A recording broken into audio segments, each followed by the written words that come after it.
Assalamualaikum warahmatullahi wabarakatuh. Berjumpa lagi di channel Farida Nur Syahidah. Baik adik-adik mahasiswa maupun Bapak Ibu dosen pendamping PKM 2022 bisa ikut menyimak materi dari kami ya. Ini terkait kali ini kita akan membedah terkait beberapa penyebab proposal PKMR untuk tidak lolos ya, baik dari segi administrasi maupun dari segi substansi ya. Semoga bisa bermanfaat. Jangan lupa disimak dari awal sampai akhir ya, dan untuk bisa mengikuti info-info terbaru dari kami, silahkan untuk di-like, subscribe, dan juga komen di bawah ya. Selamat mengikuti. Nah,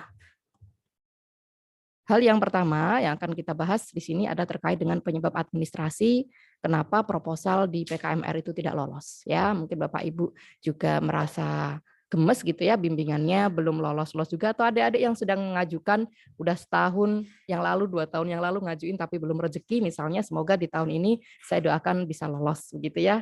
Nah, untuk yang kedua penyebab substansi, kenapa ternyata yang penyebab ketidaklolosan itu tidak hanya dari segi konten atau substansi ya, ternyata juga dari segi administrasi. Nah, hal-hal seperti inilah yang harus kita antisipasi sebelum kita berfokus pada konten ya.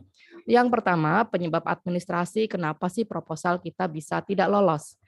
Yang pertama, ini ya, ini beberapa sampel yang kami ambil dari adik-adik yang sudah mencoba membuat dan kami review seperti itu ya. Yang pertama terkait penulisan nomor halaman tidak tepat, tidak sesuai dengan petunjuk teknis di PKMR tahun 2022, yaitu sebenarnya atau seharusnya pada daftar isi itu angka Romawi kecil ya terletak di kanan bawah, dan bagian inti seharusnya berupa angka Arab di kanan atas.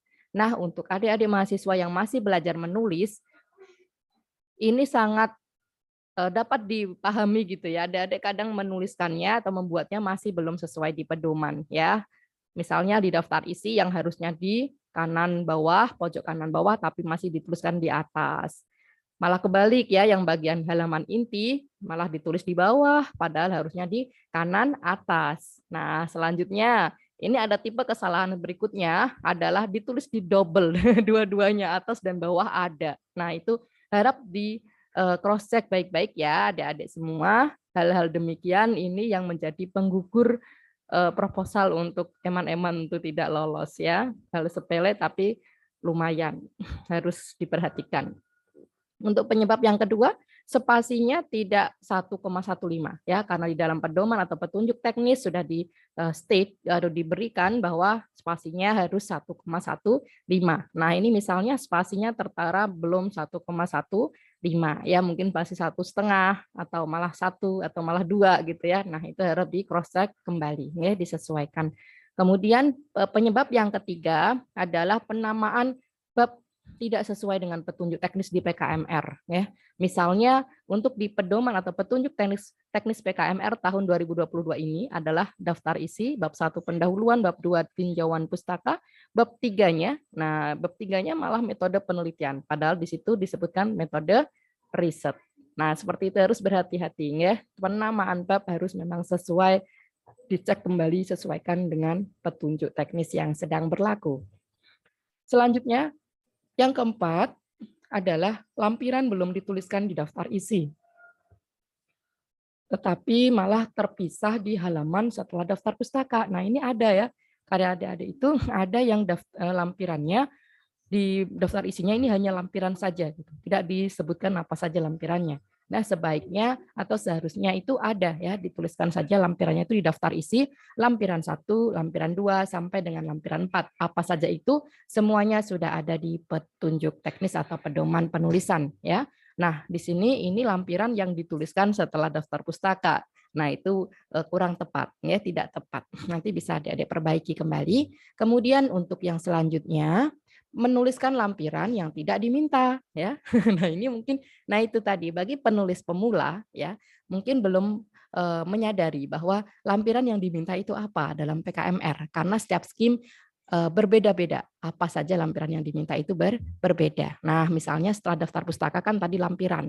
Kalau di PKMR lampirannya ada 4 ya. Yang pertama biodata ketua, anggota dan dosen pendamping ya. Untuk yang lampiran kedua adalah justifikasi anggaran.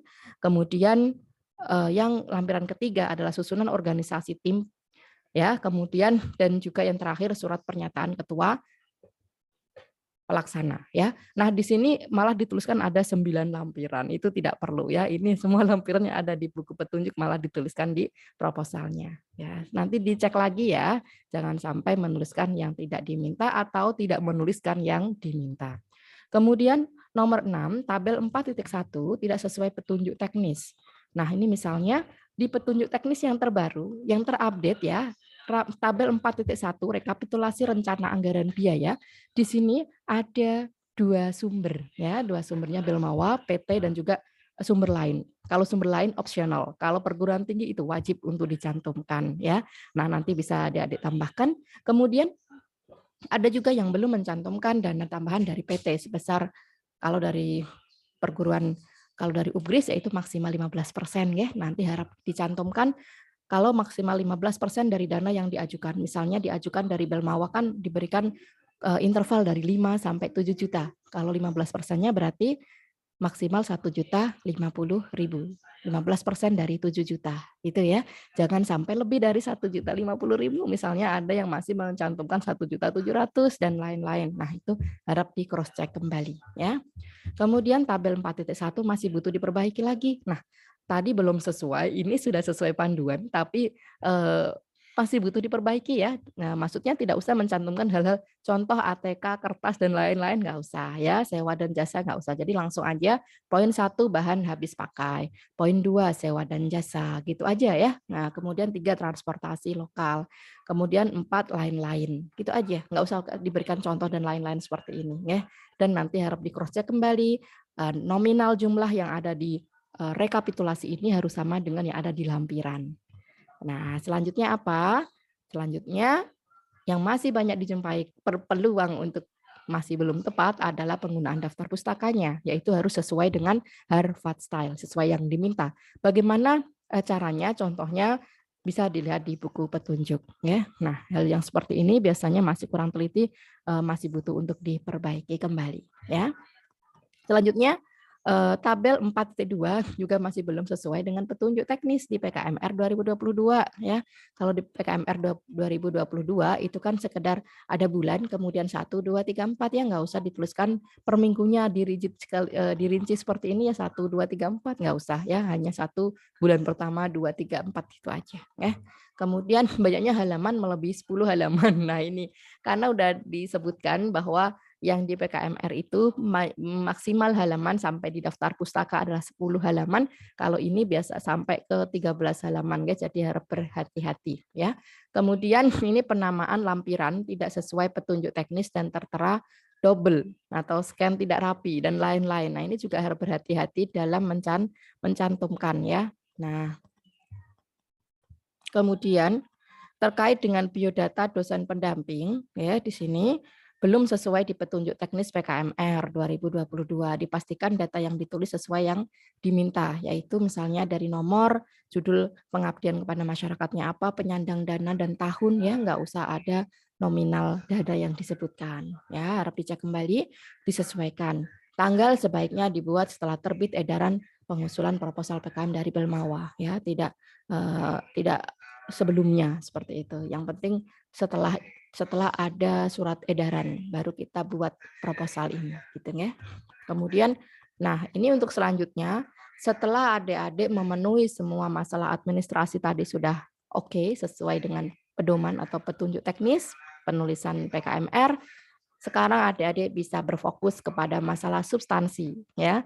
Substansi itu adalah konten kreativitas sesuai dengan tabel penilaian apa saja yang dinilai ya. Nah, misalnya latar belakangnya yang masih butuh dipertajam ya, bagaimana cara menulis latar belakang bisa dibimbingkan dengan Bapak Ibu dosen pendamping yang lebih menguasai bidang keilmuan dari topik yang diangkat ya. Kemudian tinjauan pustaka diuraikan sesuai dengan keywords-nya dan bagian terpenting saja yang diuraikan ya, jangan membahas yang lain-lain sehingga halamannya meluber misalnya. Ya, kemudian metode riset butuh untuk diperjelas. Kadang harus kita jelaskan dulu atau adanya koneksi gitu, adanya judul dengan metode. Nah, ini nomor 4 ya, adalah judul dengan metode riset kadang yang belum sesuai. Jadi harap disesuaikan kalau judulnya apa, metodenya apa itu harus sinkron. Kalau PTK judulnya berarti apa? Kalau eksperimen apa? Kalau pengembangan berarti apa judulnya? Gitu ya, jangan sampai campur-campur.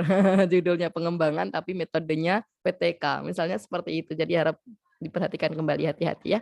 Kemudian pelaksanaan riset secara luring ya, bukan daring atau naratif review.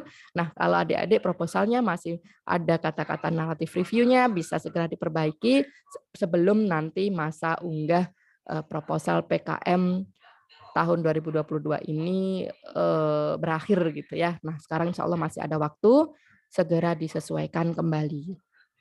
Baiklah adik-adik, itu tadi sedikit hal-hal ya, sampel saja penyebab kira-kira gugurnya proposal PKMR untuk tidak lolos, baik lolos tahap 1 maupun lolos pendanaan gitu ya. Nah, jadi pesan kami tetap semangat merevisi dan dibimbingkan lagi ke dosen pendampingnya.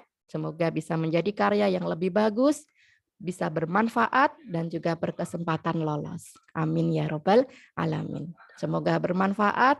Saya akhiri. Ya, assalamualaikum warahmatullahi wabarakatuh. Terima kasih bagi yang sudah menyimak.